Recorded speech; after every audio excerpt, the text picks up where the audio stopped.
Hi, I'm Rob. And I'm Angie. And together, we are TwinFinity. We're Twin Flames back with another question and answer video. And of course, Rob's going to tell us where we are because we have never done a question and answer video outside before. I think this is our very first one ever. I think so. Yes, we've done our story videos before, but not question and answer. Nope. We're at a place called West Wind Pass. Now, there's going to be some wind out here because that's the name of the pass and it's very correctly named. Also, I'm sitting in a bit of a low spot and we've got the camera pointed so that you can see the summit of the mountain behind us. So if I decide I'm going to slouch, I'm just going to slowly disappear out of the picture. But no, I'm going to sit all nice and really tall and see if I can actually stay in the video. Then I'll be short like you. Yeah, that might be right. Might be wrong. So do you want to pick it up and give them a tour? Okay, I'm going to try to do this. This is going to be interesting. Yeah. We have a new setup too. We're actually not using our computer, so this is interesting. We got just a little bit of shelter behind us. And then when I twist us out here, there is a valley out there in the distance. And now I can't see where I'm pointed, so hopefully I'm getting it right. We're looking way over there, and now I'm almost 180 degrees, and there's another big mountain right there. Okay, now we're going to gently come back so that we don't give anybody severe vertigo. Oh, there we are. Yay! And now I'm going to set it down, and my head's going to disappear Let's again. see if it'll work. Oh, almost. Almost, that works. Hang on. Oh, too high. Too low. This is interesting. This is fun. Hopefully you don't mind us experimenting with you. I'm going to take my glasses off because I can't see you guys. I'm going to leave my chin strap on because it's windy enough for me to lose my hat, and I don't want to do that. Yes. Okay. So before we get into this week's question and answers, we wanted to backtrack a little bit and talk about our last question and answer video. First, totally want to congratulate you. You guys are, I swear, the best viewers. I mean, as I said in the last video, I watch other people's videos and I read some of the comments, and not all the comments are very nice. And quite frankly, even when we share what can be very triggering stuff, which we did in last video. Yeah, we walked way out on the edge. We did, and you guys still hung on. And I even had a lady send, they weren't even mean comments at all. She was just expressing her own opinions, which we're all allowed. We just shared ours, not that ours are right or wrong or anything, and not that yours are. So, I mean, we welcome your opinions. And she shared and shared and shared, and then she sent another message and said, I'm so sorry. Aww. I was on a tangent. And I'm like, what were you sorry for? There was nothing, totally fine. So even when you guys think you're sending us stuff that's maybe mean or negative, you're not. So happy congratulations to you guys. You're the kindest people, and we genuinely say that because we mean it. Yeah. Oh, by the way, there might be a buzzing sound by the We got a wasp. We got a wasp that's buzzing right near the recording device. Yes. And we also wanted to elaborate on some of the things we said last video and clarify a few things. So we didn't even talk about. Do you want to go first? Or you want me to go first? No, I'll give this a shot first. Okay. When we talked about maintenance and high maintenance and being tougher sometimes in union, boy, there's 100 different ways to go with this. But when you've met someone and then you don't really understand them and you blow yourselves apart and you go into separation for a while, and then you go and you do a bunch of learning, and then you get back together with that person. A lot of times what you've perceived you've learned is stuff that would have helped you the first time you were together. But in the meanwhile, that person has grown. So what you've done is you've learned to adapt to the first time around person. And now you've got a person that's still that first time around person, but they've grown some second time around stuff as well. So you get back together and you've only half grown to where you need to be because they have changed. So now you're still playing catch up, and you end up still having to learn lots more to try to get everything into a balance. Now, let's also be clear too that people who are on a spiritual path, and it doesn't even have to be twin flameism, you're on a high growth path that is not in either a what you would call a normal direction for people in the normal population, or anything that is a traditional direction. And another thing is, it's also not a predictable direction. Spiritual growth can go numerous different directions. You can be learning one different style of spirituality, and then something else wakes up inside of you, and then bam, you're 90 degrees going a different direction. And so just when you think you're starting to learn how to adapt to somebody and how they're thinking and they're feeling and what their spiritual path is, it can go ahead and just change into a direction that you've never experienced before. And then, man, put on your seatbelt and be prepared for airbags to deploy. You've got some learning to do again. So I've come to the conclusion not to panic and not to worry about what direction, let's say, Angie is going, because sometimes it's in a direction I'm familiar with and other times it isn't. And it sometimes takes a lot of patience, more with myself, because I'm not going to do anything to alter the direction that Angie is learning in, because that is her path. So therefore, I have to do my own changes in direction and my own growth. Speaking of changes, did we just turn? Oh, not much. Oh, okay. No, we're okay. Okay, sorry. But I have to do my own changes and my own in direction of my spiritual growth to try to sometimes keep up to where Angie's going. But also, I've got my own direction that I'm on that I also still need to maintain. So when you're in union with someone who's on a variable and very strong spiritual growth path, it's bound to be more different than what I would just call your normal relationships that you tend to find in the general population. Not saying that they're humdrum and boring, because there's lots of challenges in those relationships too. It's just that it takes a lot of effort, and that sometimes leaks out as what some people would call high maintenance. Like, how do you put up with something that is always changing directions on you? Always changing, always growing, always evolving. And part of how you put up with that is to be excited by it, because it is exciting. Could be confusing as heck. It's allowed to be that too. But sharing in the excitement of the growth is very much a part of the path.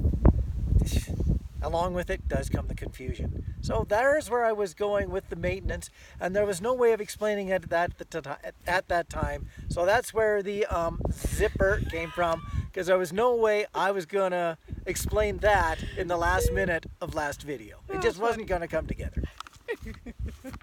So I can understand for you that this would be a harder relationship in some senses, because your last relationship, you guys were very similar in a lot of ways. Whereas even though we're very similar, you're dealing with somebody who's an empath, who's an introvert while you're an extrovert. So he has to deal with, like, accepting that sometimes he's going golfing by himself, because I don't want to go be social. I want to stay home in my little cubby hole where it's nice and quiet and peaceful. Sometimes when the two of us are going golfing, Angie is in a good frame of mind for meeting up with two complete strangers and spending 4.5 hours with them on a golf course. Other days, she'd like to go golfing, but if it can't be just the two of us in the group, or at least with friends that we know already, it's going to blow the day up. Yeah. So sometimes Angie's going to choose to just not even go golfing. Yep. So that is work for you to learn to deal with. Yeah, in some senses. It's a choice that I would never make, because I'll go golfing by myself quite often, and if they throw me with nobody or with 3 other people of whatever persuasion, I always still find a way to have a really good time, and that's harder for some than others. Yeah. Totally. I get to learn from Angie on that one. Yeah. So that's where I'm high maintenance. You can go answer your own question now. Okay. I'm back to not being able to comment. So I just wanted to maybe apologize a bit for kind of my lack of sensitivity in the last video, talking about death and twin flames, and hey, if he died, yes, I would still, possibly find a new partner. Not to say that I wouldn't, but I realize not everybody has the same beliefs, experiences, and joy of death that I do. I could say we do. Okay.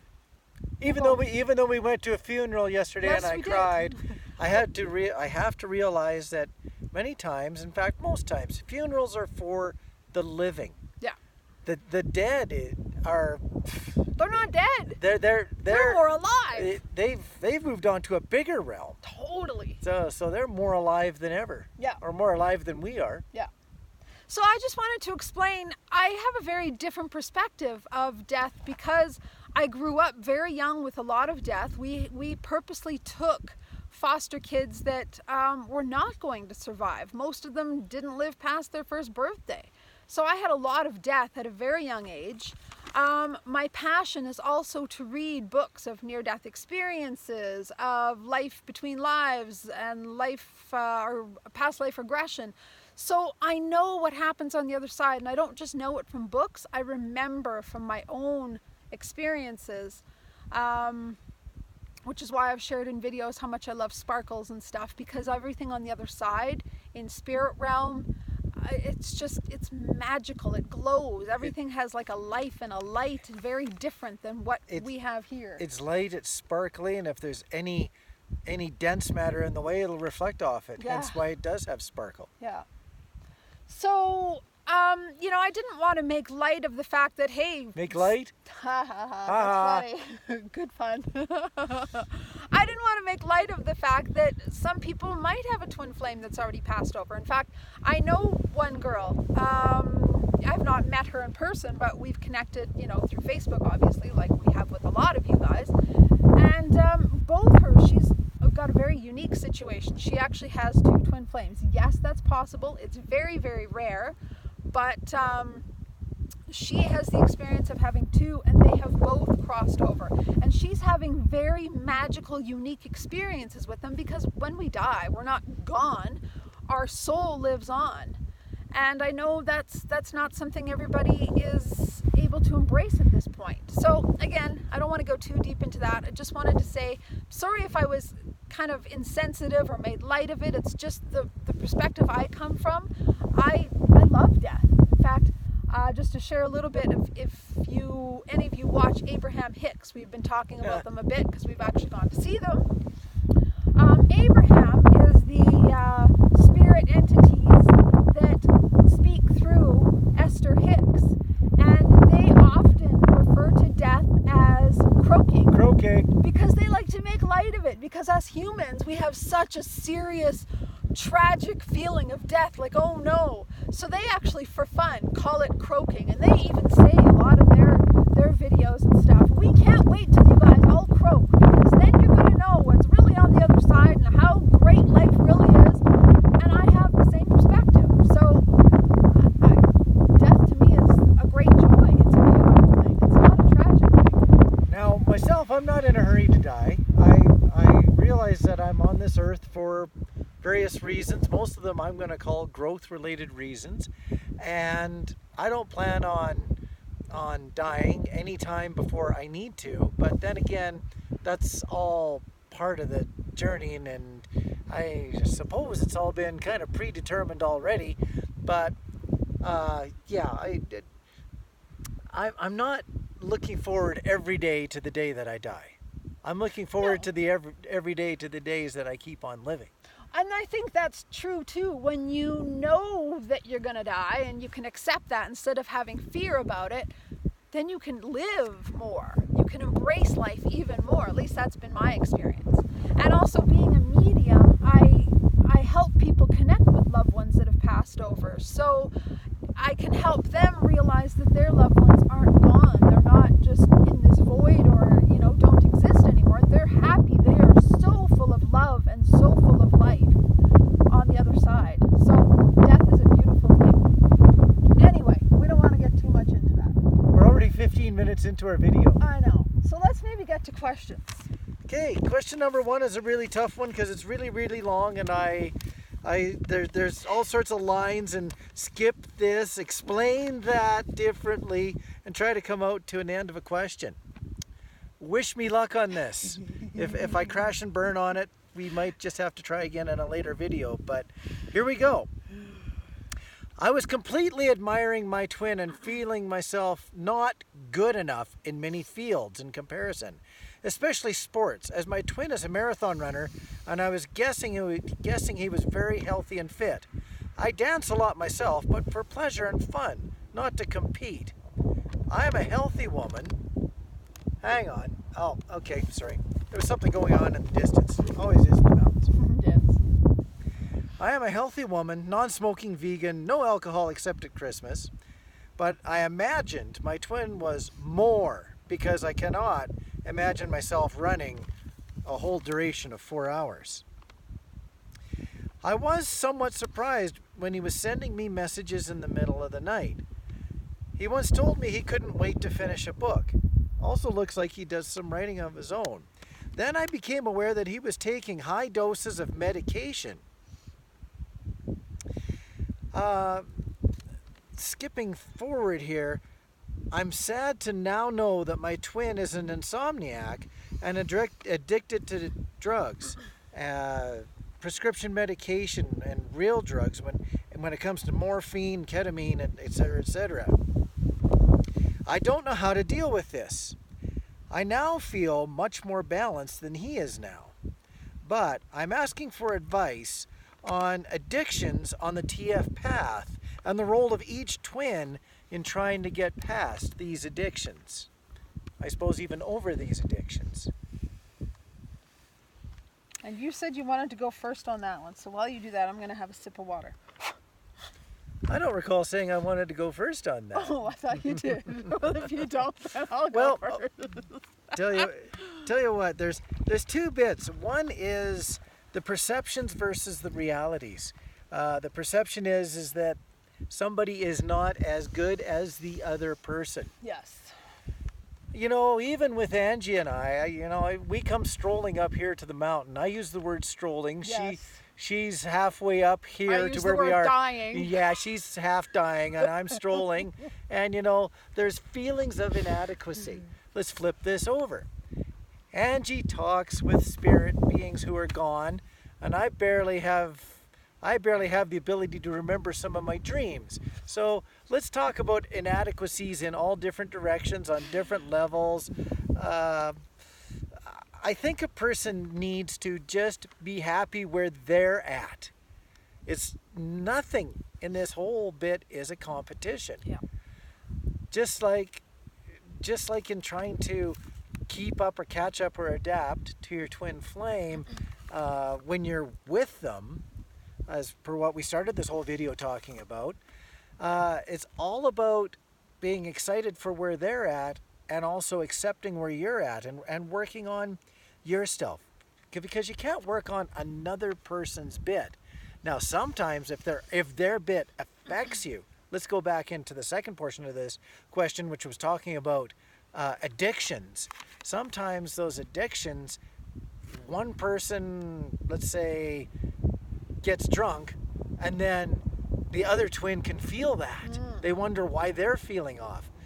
That's something that through, I think, good communication and good negotiation, I think that can be worked with.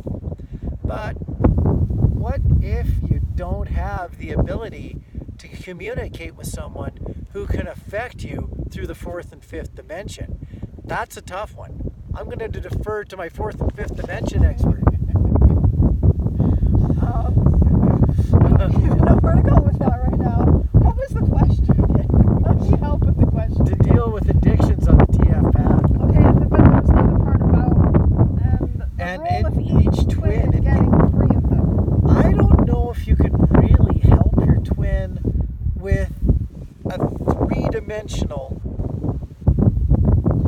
Send addiction. them love, you can send them energy, you can talk to them in 5D through telepathy and stuff, but ultimately it's their choice. I mean, we all have our own stuff we have to work through. You might even be able to do some past life regression like I did with Rob and I in terms of remembering the Egyptian life and why we had fear in coming back together in this life because of being chastised in a past life. So you might be able to discover some stuff through past life regression in that maybe they've had addictions before, or maybe they had that's what they're covering up now is using addictions. So you can do some work with them energetically, but ultimately it's really windy. I hope you can even hear us. We might have to trash this whole video, but I really hope not. Ultimately, everybody has to do their own work. So your focus is more on working with if you have your own addictions and your own struggles and looking at them and seeing what are they mirroring to you. Again, the twin flame mirror isn't always exact. It might be that they're mirroring something for you to work on that has nothing to do with addictions, or it might be an addiction in a totally different sense than an addiction of drugs or alcohol or anything like that. But there's always something being mirrored that is helping point to you and what you can help clear up for yourself. So I hope that clarifies. Well, it certainly could, because I've been having a little bit of fun with this in my head over the past 20 seconds or so, because I had a thought of, what if you've got a serious twin and a non-serious twin?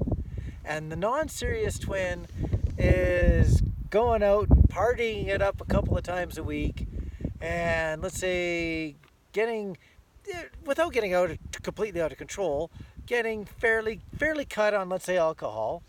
And then the serious twin feels this lack of direction. They feel it as being spaced out. Maybe that's a message to the serious twin to lighten up a little bit. Oh, yeah. To lighten up a little bit. Yeah. Okay. Yeah.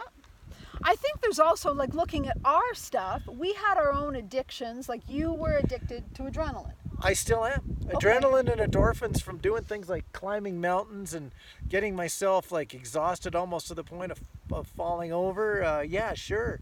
I like that energetic, that spending that energy and then ending up in a buzz of almost being so exhausted that you can barely stand.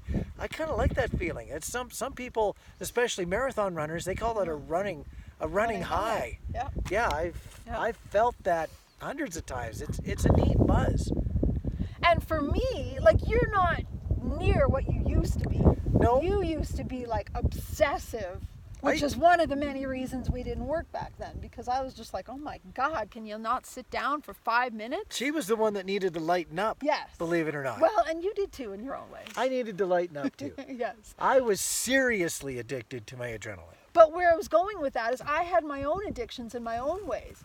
I was addicted to workaholism. That's how I learned my addictions from my dad. My dad never hardly ever drank or anything like that, no drugs or anything like that, but very addicted to working. We didn't even see my dad much because he wasn't around much. And I learned that. So I was a workaholic for a long time, and I buried all of my stuff, anything that I didn't want to feel. I just worked. I worked more and more and more. Sure. So we each had our own addictions in our own way. Okay, now I also have to say that I used to be, and I still carry corners of what some people would call being an exercise bulimic. I'll eat 5,000 calories one day and go for a giant run the next day to try to make up for it. Yes. I know how. Yes. So there's a few examples, first of all, to even say, I'm going to move something out of the way. Sorry, you got my finger in the camera. That you don't have to be perfect to be in union. It's not like we have fully healed everything that we're ever going to heal. Who knows if we're even going to heal it all in one lifetime, right? Or I mean, in this lifetime. But can you help your twin heal from their addiction? To a degree, yes. But you also can't be codependent about it and think that you have all that they need, and if only they would just listen to you. No, you have to let them go, let them struggle, and let them crash and burn if they need to. Sometimes that's what people need before they're ready to heal, is that crash and burn. See, addictions tend to hit people on multidimensionalism. So as much as you can try to help them on, let's say, a fifth dimension, try to help them on a third dimension, chances are it's all of their dimensionality that's affected. So if they're going to crash and burn on any one of, or maybe two or three of the dimensions, maybe all of them, all you can do is on those individual dimensions, just be there for them. Yep. Pass along whatever positive energy you can, and if they're prepared or capable of feeling it, great. If they're not, you've still done your bit. You've still put that energy out there. Yes, and one more thing. I don't want to get too long-winded on this question. We already did. Well, we always do. Ta-da. Also be aware if you're energetically helping them and you're not seeing any results, know that time and space aren't linear. So your energy might help them, but just not right now, or you might not see the results of it right now. You know, again, just going back to our own examples, for years before we were like apart, Rob and I was sending him energy. I was guided to. My angels were like, send him love, send him love, send him love. I mean, they would literally wake me up in the middle of the night to tell me to send him love. And for years I thought, well, clearly that was useless. That did nothing. Like, what a waste of energy. Good on you, angels. What the hell did you know? Because everything you told me to do didn't work, didn't do anything. Did it or didn't it? Here we are. So it doesn't always work in the time frame we think it does, but that's not to say it's not working. Now also, what about healing the past before it becomes the present? I'm sorry, I'm going to take you way out there. Here we go. We're going on a tangent. Here we go. So you come into this lifetime, they are your twin, you're here to learn, but they trigger something that causes you to put a bunch of energy their direction. You're trying to heal them, but how about this? That need to learn came from something before this life. So the energy that you're putting out there could be going back to before you were even split into twins and helping to heal that dimension so that you don't have to learn this lesson again as that dimension comes forward into the present. Did you follow all that? That was deep. You might have to rewind this and watch that again because that was deep. You're brilliant. So yes, the energy you put out now doesn't necessarily have to be healing now. It could be healing yourself or your twin self, or even before you've split, in a different time frame. And that is why we are multi-dimensional beings. Time and space, like we said before, is not linear, right? When we're sending out energy this way, it might be going all the way over there and going the other way. But you're still putting that energy out there. And it's still benefiting. And you're still learning. It just isn't in this particular life. Yeah. That's profound. And he says he has to catch up to me spiritually. Yeah, okay. Next question, oh guru. Oh yes, there is more questions. I hope that helps. I hope we did that question justice. It was a good question. Okay. Someone has a question for Rob. Yay! It says here, if you both like the question, could you guys please answer it in a future Q&A video? You wanted to stop there. Yes, I wanted to actually read that. Sometimes we cut out, like the previous little thank you parts in your questions. But this one I wanted to read to clarify. We answer every single question we get. We don't pick and choose. We don't have favorites. We answer all of them, and we answer them in the order that they come in. When I get a question, I copy and paste it into a Word document next to and just keep going. So now just know we answer everybody. Now, if we get 4 questions that are basically talking about the same thing, we may take one question and use it as the representative question. But then we'll add little bits and pieces of the other one, and that's rare. That's still rare. We have had that happen. But every one of these questions, this is still the same piece of paper that we were using last Q&A. We're just taking the same piece of paper and going on. Yep. And the next bit of questions will just go on the equivalent of the next piece of paper after that. And we run into the questions, and sometimes we struggle with them, and sometimes we don't. Yes, sometimes we get ourselves into trouble. There's a comment here that your videos are wonderful, and I love how you two play off each other. Thank you. We kind of love it too. We have fun. We do. Oh, sorry, I just covered you all up. It's okay. My hat's all tied on. Yes, It'll squish out of the way. Yeah. Rob, when and how did you start noticing signs from the universe regarding your connection? Did you accept the signs right away, or did it take time for you to accept the signs as real? And also, do you remember any signs in particular that really hit you? I'm going to stop reading right there and back up. Did I start to notice any signs from the universe regarding our connection? Reverse sunset, going right back to the beginning. The very first day together. Very first day together, the reverse sunset was something I'd never experienced before with anybody else. And I instantly recognized and accepted that, even though I didn't really know what it would mean or how I was supposed to. I always tucked that away as being a special sign. It took a few years of growth to understand how special that sign was, but it was obvious to me that it was unusual and that it was a gift from Spirit. That's where I first sorted and filed that away. So yes, I accepted it right away. Or did it take time to accept the signs as being real? I don't think I've ever been one to turn down a sign. Everything to me is real. I don't have to understand it to know that it was still experienced. That's the right word. Anything that is experienced is real. It just doesn't have to be understood. Here comes my favorite word. I have the patience to wait for a later time when maybe it'll make more sense to me, either through growth or maybe a couple of other hints come along that explain it better. So yeah, when did I started to notice signs from the universe that we had a real connection? I'm going to say instantly. But was it the connection that I accepted as being real? Or was it the person?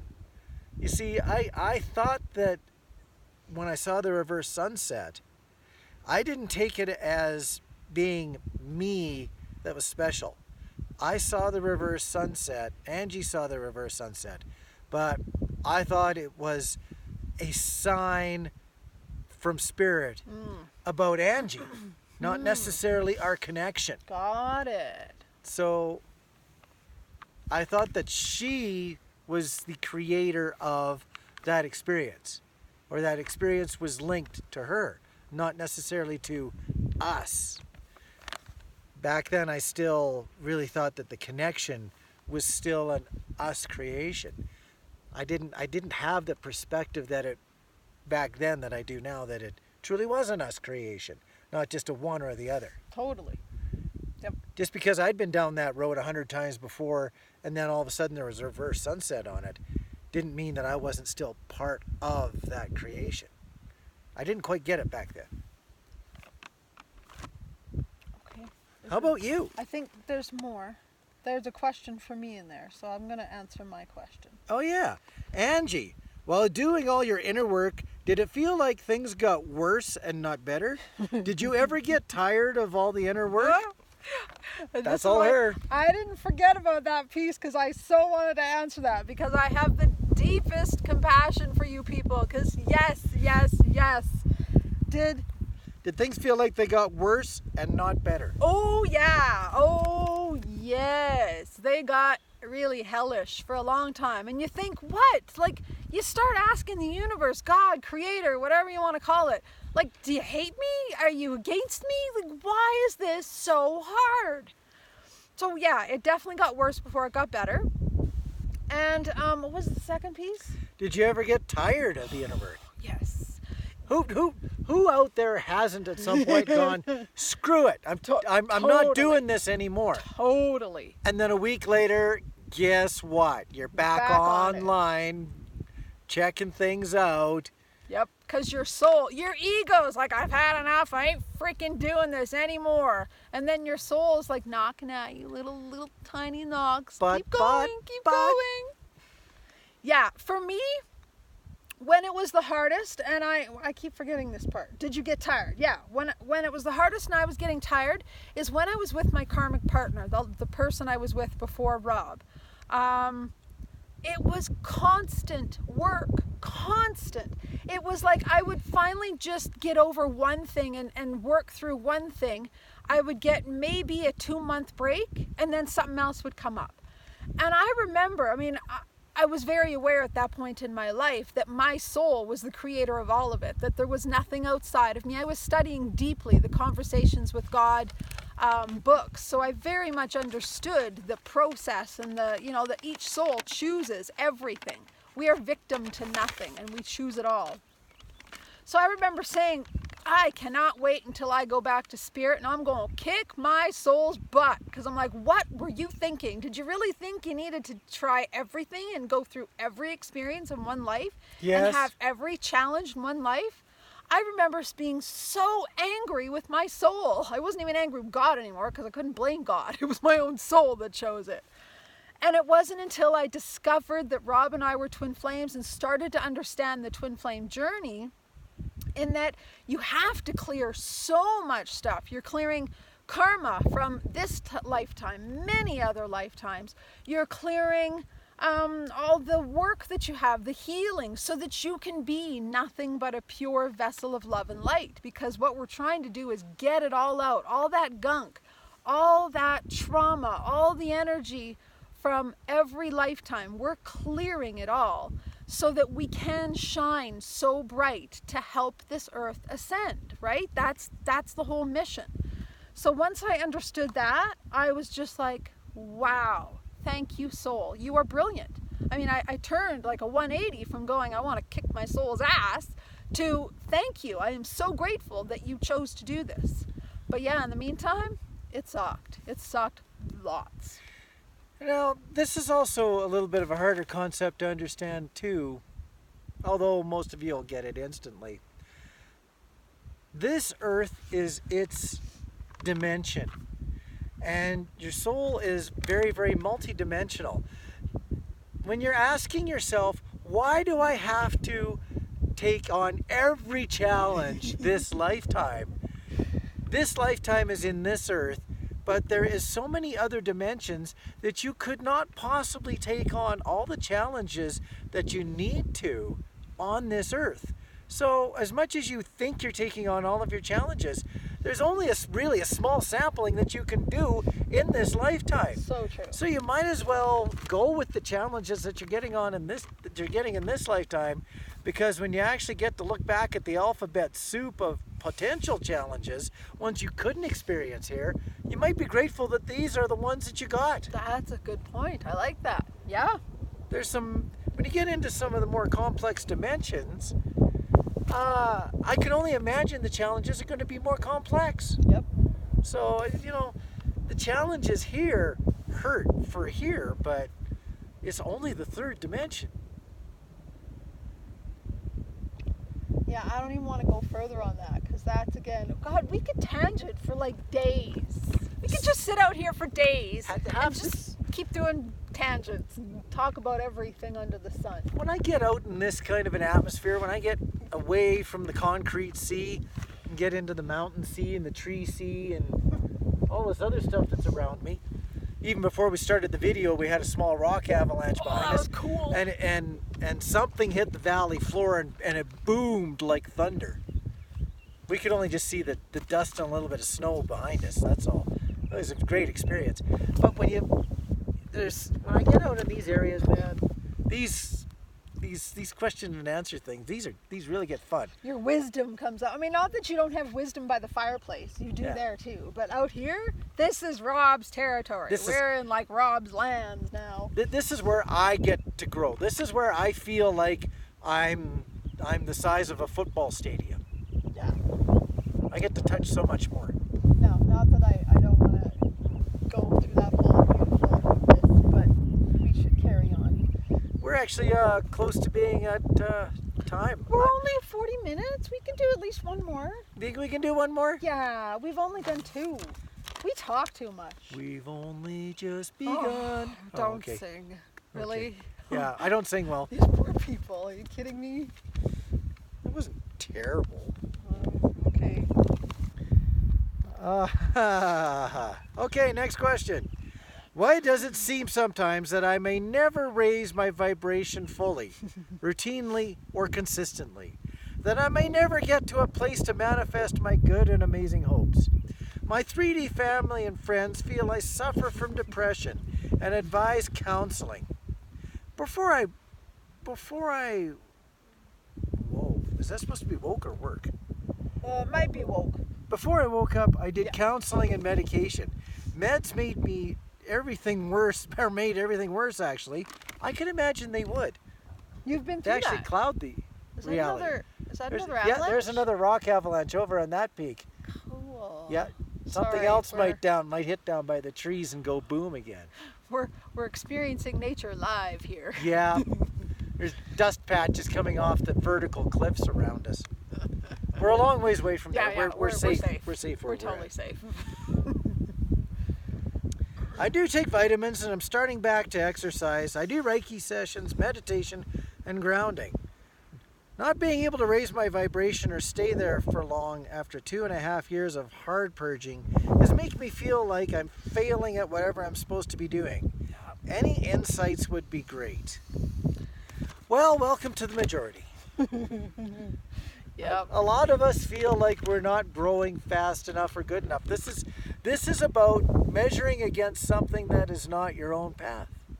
Well, and I was going to equate it to just the last question of, when you feel like it's just one challenge after another and you just can't kind of get a hold. It's almost like if we describe it like climbing a mountain. It's like, okay, you get to one plateau and you're like, okay, I've raised my vibration a little bit. And then it's like, oh, there's more to go. And it feels like it's never ending. And in a sense, it is never ending because we're always growing. But it does get easier.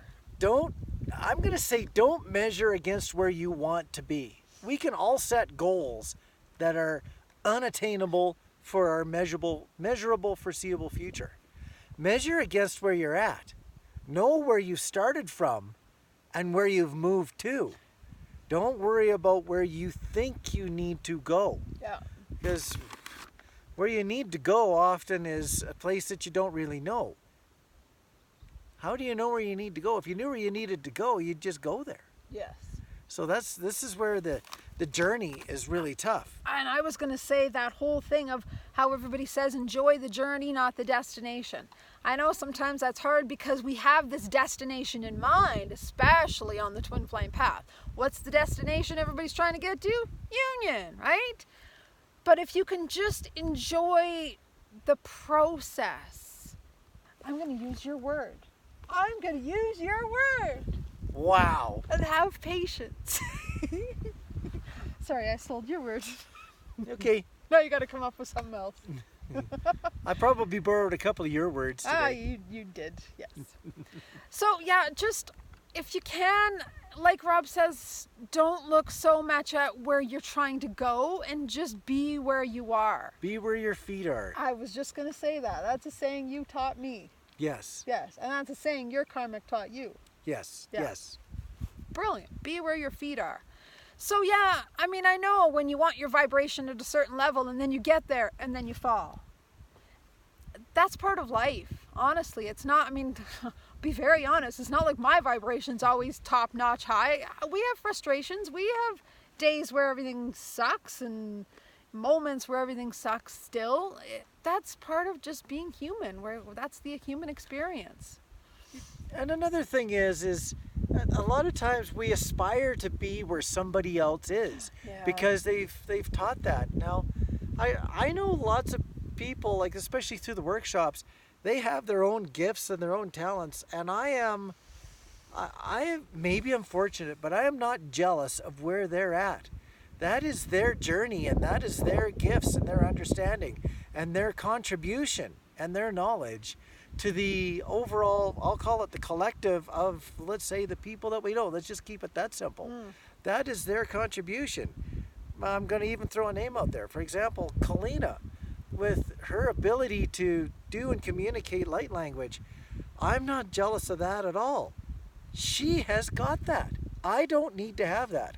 Whatever I have, and I don't even have to understand it, whatever I have, that's what needs to be important to me. Yeah. Because whatever I have, that is my contribution, and I need to be as good at what I have, not as good as what somebody else is at what they have. Yep. Because they've got that covered.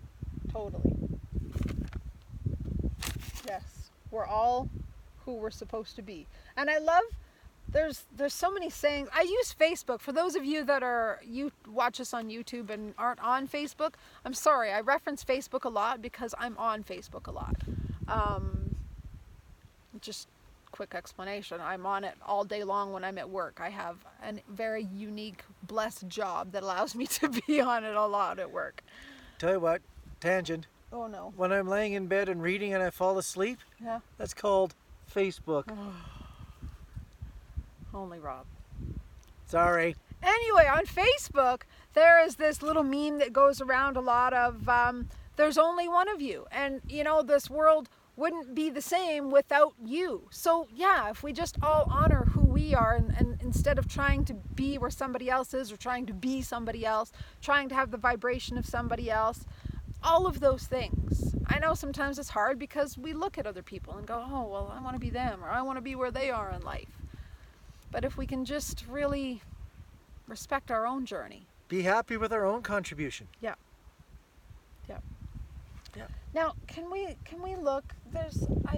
If the next question's longer, we'll not do it. Okay. But I just feel like we're letting our people down because we talk too much and we're not answering enough questions in a video. Let's do the last one. Okay. Because this one's a little longer. This one's, I think, simplistic. So therefore we can keep it to under 20 minutes. Okay.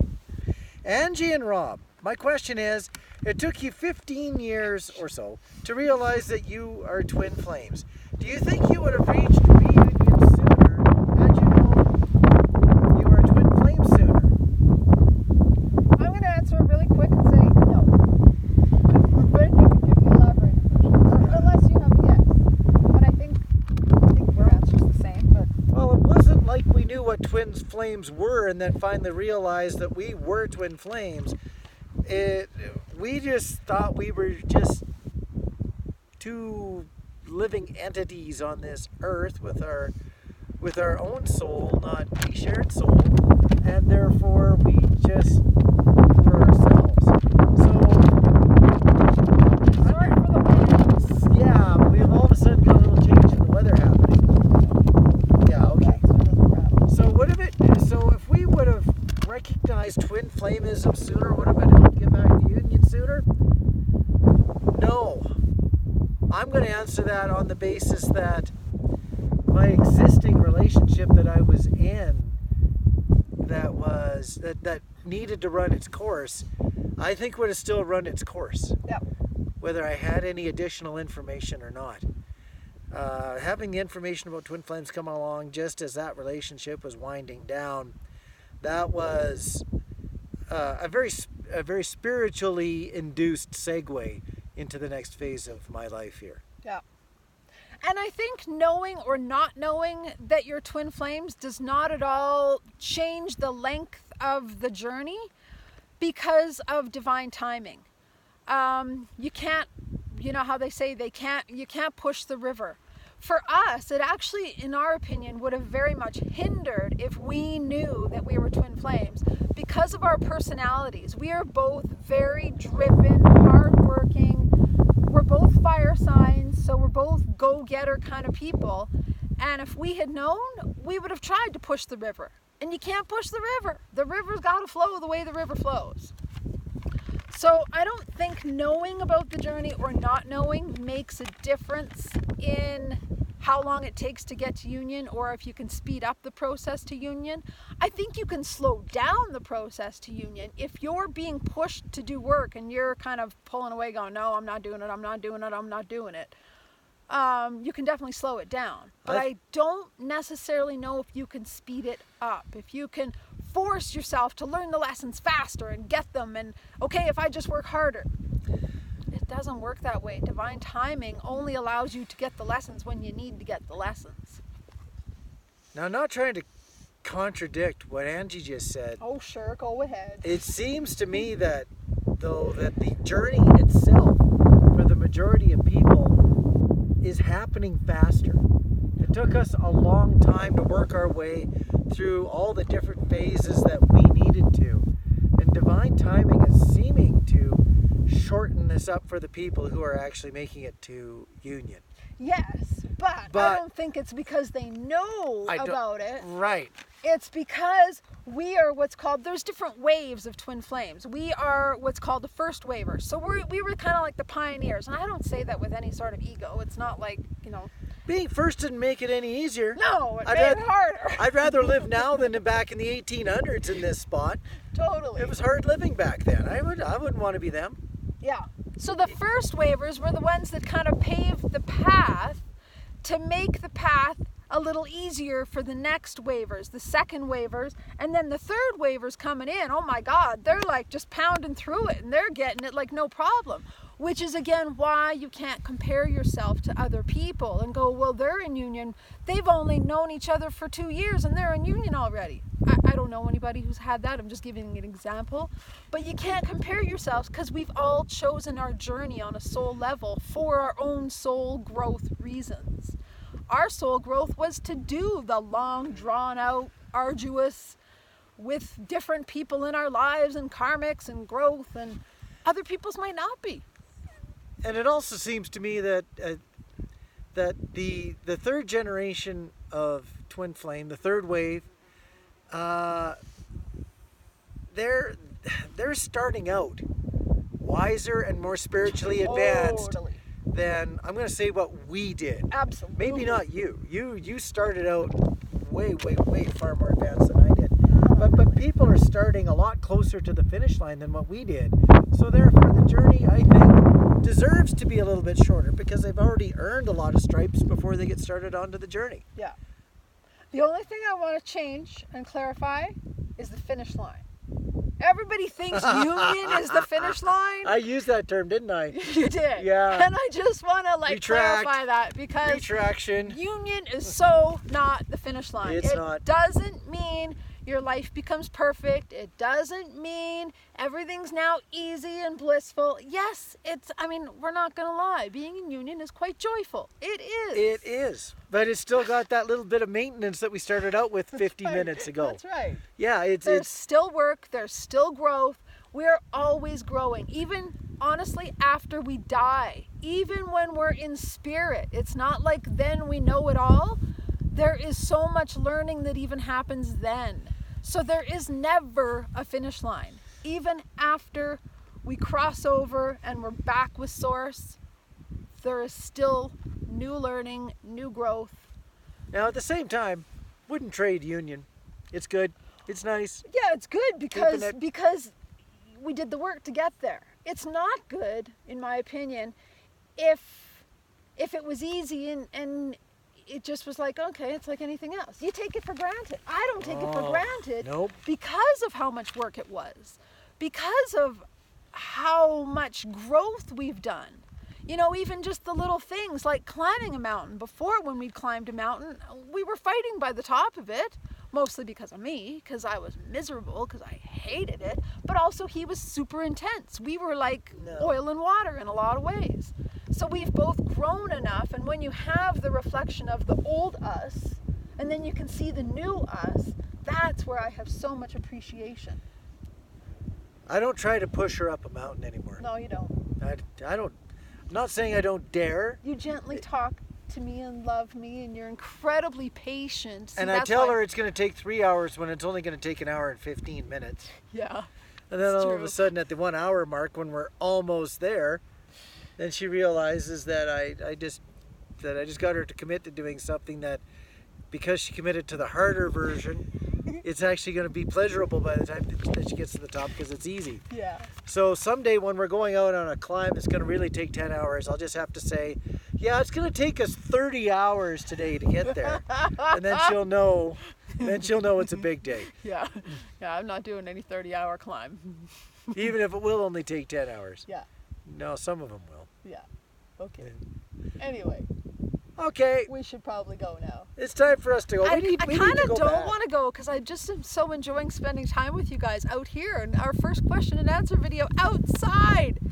So, yay. But it's it's time for us to go and let you guys carry on with your life instead of listening to us babble out in the mountains. Anyway, just really wanted to say thank you for connecting with us. We so enjoy you guys. We enjoy your comments. We love you. We respect you. We like your questions. Yes, we do. And we're happy to answer any of them and all of them. We don't pick any favorites. We do them all. So we will be back hopefully with another creating union video. We're doing 2 question answers back to back because we felt like our last video we didn't answer a whole lot of questions. In fact, we actually raised some questions. Yeah. So we thought we'd clarify and then answer some questions. But now we will go. Goodbye, guys. Love you. Bye. Sorry I shrank as the video went on. Yes, you shrank. You're gone now. Edit number 1. We have rocks. I'm adding this to the end of our video because I forgot to show you my rocks. Sorry, Rob's head's cut off. I always find heart rocks, and this was a really good one that I found. So I have to show you, and I have another one. I'm just giving you a little bit of mountain love. Try not to bury Rob. And one more. This one was just where Rob is now sitting. I found it right there. Look! There's some love for you. Okay, bye now. Bye again.